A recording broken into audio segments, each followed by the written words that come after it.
Good morning and welcome to the discussion of the editorial. आज का editorial जो है उसमें हम डिस्कस करने वाले हैं about the covid cases and किस तरह से उन केसेस में गिरावट आ रही है एंड राइटर का क्या ओपिनियन होने वाला है रिगार्डिंग दैट। ठीक है, तो स्टार्ट करते हैं सबसे पहले डिफिकल्ट वर्ड से। The first difficult word is appreciable. Appreciate से इसको याद रख सकते हैं। ठीक है, अप्रिशिएट कब करते हैं हम किसी चीज़ को, जब वो इम्पॉर्टेंट है। ठीक है, या हम नोटिस कर सकते हैं उस चीज़ को। ठीक है, सो अप्रिशिएबल, पहले तो लास्ट में इसमें एबल आ गया है। एबल का मतलब ये क्या होगा, एडजेक्टिव। कोई भी ऐसी चीज़ अगर हम अप्रिशिएबल मात्रा, अप्रिशिएबल अमाउंट में बोलते हैं, तो इसका मतलब होता है कि उसकी अमाउंट जो है, उसकी क्वांटिटी जो है वो नोटिस होने लायक काफ़ी है या फिर काफ़ी इम्पॉर्टेंट है। ठीक है, सो अगर मैं बोलती हूँ it is in appreciable amount, तो इसका मतलब क्या होगा कि इसकी जो मात्रा है वो काफ़ी आसानी से नोटिस हो सकती है, या फिर जितनी रिक्वायर्ड है, जितनी इम्पॉर्टेंट है, वो it's enough important, basically important enough basically. ठीक है, प्रोनाउंस्ड।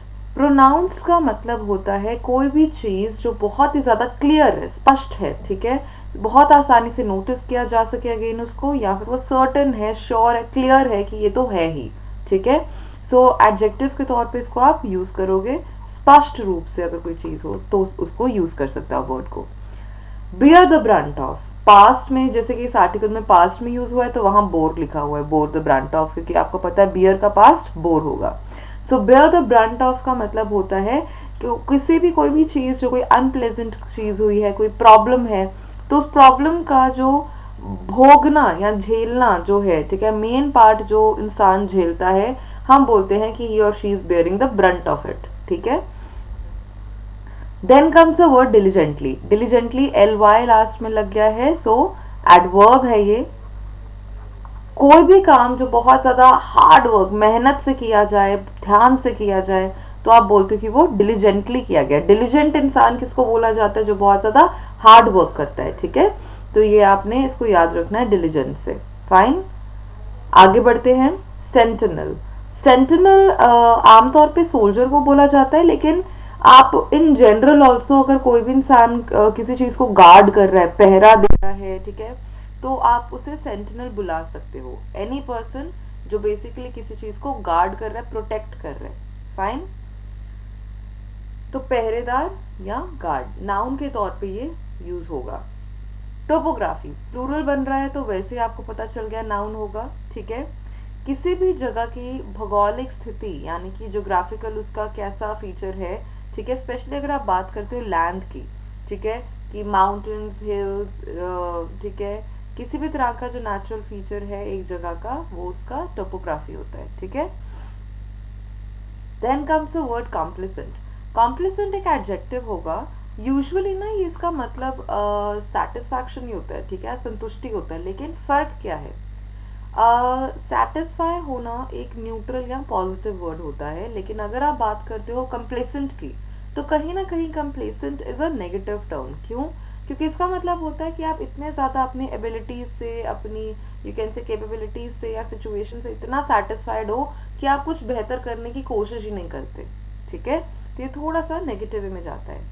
फिर आता है वर्ड ब्लिप। ब्लिप नाउन होता है।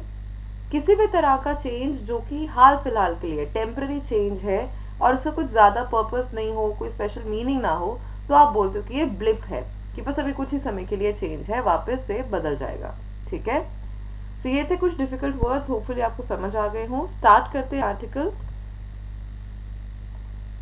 टाइटल देखते हैं। The title says science of easing. Easing का मतलब क्या हो गया, कि यहाँ पे ईजिंग का मतलब है कि स्लो हो जाना, रिड्यूस हो जाना केसेस ऑफ कोविड-19। ठीक है, on India's covid fight. After reporting over 97,650 novel coronavirus cases on September 11, the largest number ever reported on a single day by any country till then, the US registered 99,780 cases on October 30. India has been witnessing a steady fall in daily fresh cases reported since mid-September. तो first point में writer क्या कह रहे हैं कि अगर हम सितंबर 11 की बात करते हैं, उस दिन 97,650 फ्रेश केसेस जो थे रिपोर्ट किए गए थे, जो कि उस वक्त सबसे ज़्यादा केसेस थे किसी भी सिंगल डे कोई भी कंट्री ने जो रिपोर्ट किए थे। हाँ, उसके बाद इससे ज़्यादा केसेस रिपोर्ट हुए थे अक्टूबर 30 को यूएस में, तकरीबन 99,780 केसेस, ठीक है। लेकिन उसके बाद सितंबर 11 जब इंडिया ने अपने मैक्सिमम केसेस रिपोर्ट किए थे, उसके बाद मिड सितंबर से लेके अब तक फ्रेश केसेस में स्टेडी फॉल आ रहा है, यू कैन से स्टेबिलिटी आ गई उसकी गिरावट में। Since October 25, there have been fewer than 50,000 new cases every day except on one. एक दिन को छोड़कर अक्टूबर 25 से लेके अब तक 50,000 नए केसेस से कम ही केसेस आ रहे हैं प्रतिदिन। एंड मोर इम्पॉर्टेंटली राइटर कहते हैं the reduction in daily cases has continued despite no appreciable drop in overall testing numbers. Overall testing जो हो रही है उसमें कोई भी खास मात्रा में गिरावट नहीं आई है। तो टेस्टिंग नंबर्स उतने ही हैं, लेकिन फिर भी जो केसेस में रिडक्शन है वो देखी जा सकती है। A trend quite pronounced in states that bore the brunt of the pandemic. तो ये ट्रेंड क्लियरली उन स्टेट्स में भी देखा जा सकता है जिनमें सबसे ज़्यादा यू कैन से इफेक्ट देखा गया था इस पैंडमिक का। कौन सी स्टेट्स हैं वो? Maharashtra, Andhra Pradesh and Tamil Nadu. It is quite clear that the pandemic has peaked by spreading through major densely populated cities, leaving 5 lakhs infected and thousands dead, but there is definite slowing down in these areas. तो ये बात काफ़ी स्पष्ट है, clear है कि pandemic का जो पीक आया था, जो सबसे ज़्यादा केसेस में राइज आया था, वो कैसे आया था?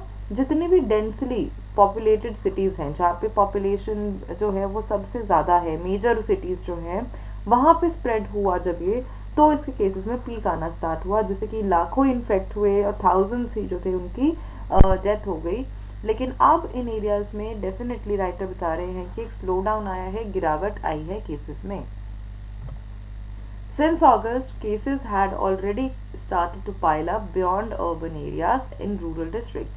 तो शुरुआती तौर पे देखा जाए तो ये सिटीज़ में, स्पेशली जो पॉपुलेटेड सिटीज़ थी वहाँ पे ये प्रॉब्लम थी। लेकिन अगर अगस्त से देखते हैं तो केसेस जो थे वो पाइल अप होने शुरू हो गए थे, बढ़ने शुरू हो गए थे अर्बन केसेस से भी, अर्बन एरियाज के बियॉन्ड, उनसे परे रूरल डिस्ट्रिक्ट्स में भी, ठीक है।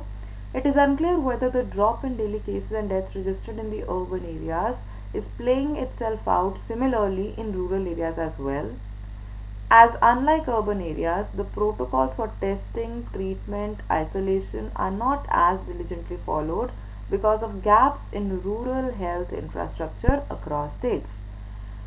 तो यहाँ पे राइटर ये बात कर रहे हैं कि किस तरह से गैप रहा है, एक फ़र्क रहा है। अगर हम बात करते हैं रूरल हेल्थ इंफ्रास्ट्रक्चर की, अगर रूरल एरियाज में देखा जाए तो हेल्थ को लेके जो फैसिलिटीज़ हैं उसमें फ़र्क आ जाता है as compare to urban areas.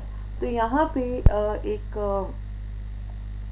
बात राइटर जो कह रहे हैं वो ये है कि जो प्रोटोकॉल्स होते हैं, जो you can say rules follow करने होते हैं टेस्टिंग को लेकर, इंफ्रास्ट्रक्चर को लेकर, ट्रीटमेंट को लेकर, आइसोलेशन करना, जब पेशेंट्स को आइसोलेट करना होता है, तो वो कई बार इतना डिलीजेंटली फॉलो नहीं हो पाता, इतना यू कैन से केयरफुल वे में फॉलो नहीं हो पाता उन जगहों पे। तो इसीलिए यहाँ पे राइटर का ओपिनियन ये बन जाता है कि ये जो ड्रॉप आ रहा है केसेस में, डेथ रेट में, ये अर्बन एरियाज में जो डेथ रेट का या डेली केसेस का ड्रॉप है, क्या ये रूरल एरियाज में भी उतना ही सिमिलर है? क्या वहाँ पे भी यही सिचुएशन है? ठीक है, क्योंकि वहाँ पे अकॉर्डिंग टू राइटर एक गैप है रूरल हेल्थ इंफ्रास्ट्रक्चर में। This is something state health departments need to follow upon. तो स्टेट हेल्थ डिपार्टमेंट्स को इस बात को फॉलो अप करने की ज़रूरत है, चेक करने की ज़रूरत है कि क्या रूरल और अर्बन एरियाज दोनों में ही ये जो केसेस की गिरावट है देखी जा सकती है।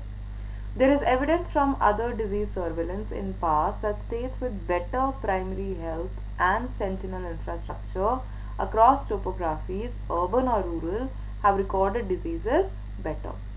तो एक एविडेंस है, एक प्रूफ है, बाकी जो surveillance you can say source हैं, चेक करने के सोर्स हैं पास्ट में जितने भी डिजीजेस वगैरह स्प्रेड हुए हैं अलग अलग स्टेट्स में, कि जिन स्टेट्स में प्राइमरी हेल्थ फैसिलिटीज़ जो थी वो बेहतर थी और गार्ड यू कैन से करने के लिए या चेक करने के लिए उस स्प्रेड को इंफ्रास्ट्रक्चर बेहतर था अक्रॉस टोपोग्राफीज, चाहे वो अर्बन एरिया है चाहे रूरल एरिया है, अगर उनका प्राइमरी हेल्थ सिस्टम बेटर रहा है तो डिजीजेस के जो अगर हम बात करते हैं डील करने में वो लोग बेटर रहे हैं.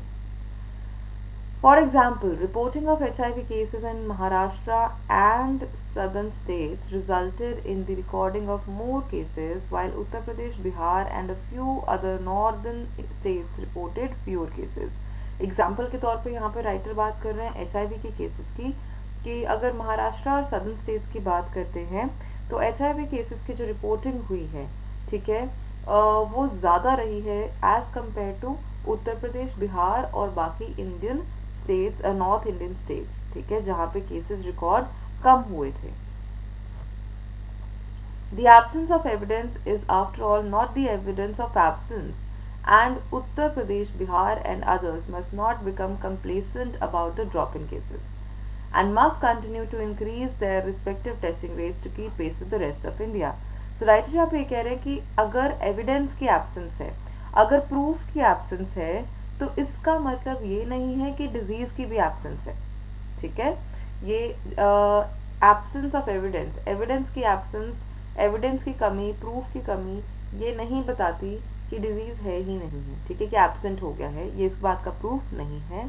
और ये यूपी, बिहार या जितनी भी जो बाकी स्टेट्स हैं, ये कंप्लेसेंट नहीं होना चाहिए, ये नहीं सोचना चाहिए कि अगर केसेस कम हो गए हैं तो शायद डिजीज भी कंप्लीटली जो है पैंडमिक हो जा चुका है, और उन्हें जो भी अपने जो टेस्टिंग रेट्स हैं उनको बढ़ाकर बाकी जो स्टेट्स हैं उनके बराबर, कीपिंग इन पेस का मतलब होता है बराबर लाना. ठीक है, बाकी जगहों के बराबर लाना चाहिए. ठीक है, while peaking and a reduction in cases is a good sign.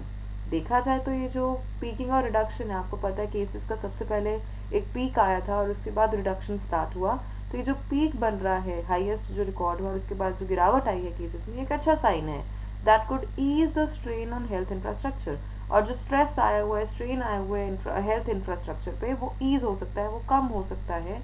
The danger the virus poses is still real. लेकिन उसी समय में साथ ही साथ ये बात ध्यान रखने लायक है कि जो वायरस का खतरा है वो अभी भी रियल है, वो सच में एग्जिस्ट कर रहा है.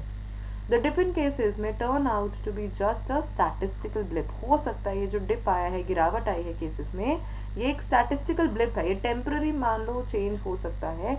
और जो सेकेंड सर्ज है, सेकेंड वेव है, सर्ज मतलब इंक्रीज है ना, जो एक सेकेंड वेव आएगी केसेस के इंक्रीज होने की, and heightened spread waiting to happen in winter. क्योंकि विंटर में हमने एक आधा आर्टिकल पहले भी पढ़ा हुआ है जिसमें अलग अलग राइटर्स ने यही बताया कि किस तरह से विंटर में खतरा थोड़ा ज़्यादा हो जाता है because of other possibility of influenza and other spread of virus also. ठीक है, सो ये जो सेकेंड सर्ज है और जो यू कैन से एक खतरा है कि स्प्रेड जो है वो हाइटन हो सकता है, विंटर्स में बढ़ सकता है, particularly as people partake in the festival season. Specially अगर आप फेस्टिवल सीजन की बात करो जिसमें लोग बढ़ चढ़ कर हिस्सा ले रहे हैं, तो उस टाइम पे ये जो स्टैटिस्टिकल डिप है, गिरावट है, ये कहीं ब्लिप ही ना हो. States have started to ease restrictions on schooling, commercial activities, and have even allowed theaters and malls to open up to spur the consumption economy severely affected by the lockdowns. So, since lockdown में economy completely effect हो गई थी, ठीक है, consumption जो था consumers का वो रिड्यूस हो गया था, तो उस चीज़ को ठीक करने के लिए, वो जो इकोनॉमी इफेक्ट हुई है लॉकडाउन की वजह से, स्टेट्स ने जितने भी रिस्ट्रिक्शंस थे वो कम करने शुरू कर दिए हैं. चाहे वो स्कूलिंग की बात है, कमर्शियल एक्टिविटीज़ की बात है, थिएटर्स और मॉल्स को भी ओपन किया गया है to spur the consumption. Spur का मतलब बढ़ाना, कि जो कंजम्पशन है, कंज्यूमर जो है वो इंक्रीज हो कंजम्पशन. ठीक है, द ईजिंग वॉज अनअवॉइडेबल. ठीक है, और ये जो ईजिंग की गई है, रिस्ट्रिक्शंस को कम किया गया है, ये एक ऐसी चीज़ है जिसको अवॉइड नहीं किया जा सकता. क्योंकि अगर इकोनॉमिक स्ट्रेस की बात करते हैं, स्ट्रेन की बात करते हैं, it was becoming as much of a problem for people as COVID-19 was to their health. COVID-19 उनकी हेल्थ के लिए खतरा जितना बना रहा था, उतना ही प्रॉब्लम जो है वो इकोनॉमिक स्ट्रेस की वजह से भी आने लग गया था, और इसी वजह से जो ये जो रिस्ट्रिक्शंस उठाई गई हैं, इन्हें अवॉइड नहीं किया जा सकता था. Citizens must not get complacent about the drop in cases and should continue to observe norms of social distancing, mask wearing, and hand hygiene till vaccines made available prove their efficacy.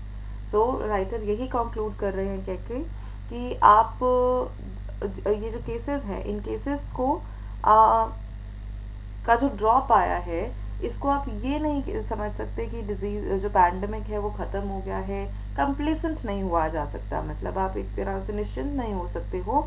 And आपको जितने भी norms है, जो rules है, जो social distancing के, उन्हें देखना चाहिए। मास्क वेयर करने चाहिए, हैंड हाइजीन जो है, सैनिटाइजर्स यूज़ करो, हैंड वॉश करो।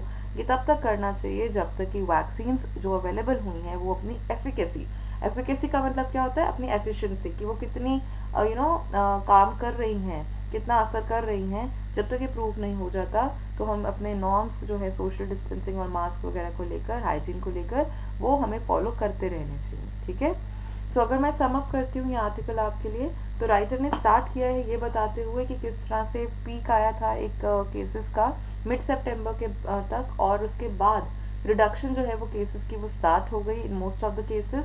और किस तरह से राइटर जो है वो कह रहे हैं कि जो फॉल आया है केसेस में, वो ज़रूरी नहीं है कि ये शो करे कि पैंडमिक जो है वो जा चुका है।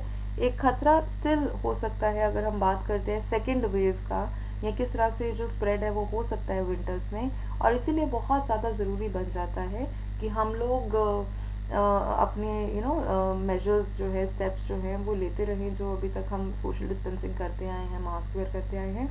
और रिस्ट्रिक्शंस को ईज डाउन करने पे फेस्टिव सीजन होने की वजह से ये थोड़ा और यू कैन से हमें ध्यान रखने की ज़रूरत है। और किस तरह से राइटर ये भी बता रहे हैं कि ये जो रिस्ट्रिक्शंस हैं ये अपलिफ्ट करने ज़रूरी भी बन रहे थे, ताकि इकनॉमी जो है वो वापस से यू कैन से नॉर्मलाइज हो सके। सो सोल्यूशन जो बताया जा रहा है अकॉर्डिंग टू राइटर वो यही है, that we should not be complacent and we should still consider pandemic to be a real danger. और जितने भी हमारे जो मास्क पहनना, सोशल डिस्टेंसिंग करना और हैंड हाइजीन रखना, वो रखने की रिक्वायरमेंट है। ठीक है। सो एक सिंपल सा आर्टिकल था, होपफुली आपको समझ आ गया होगा। एंड एक बार डिफिकल्ट वर्ड्स को गो थ्रू कीजिएगा। Till then keep reading new articles, and we'll be having another article soon.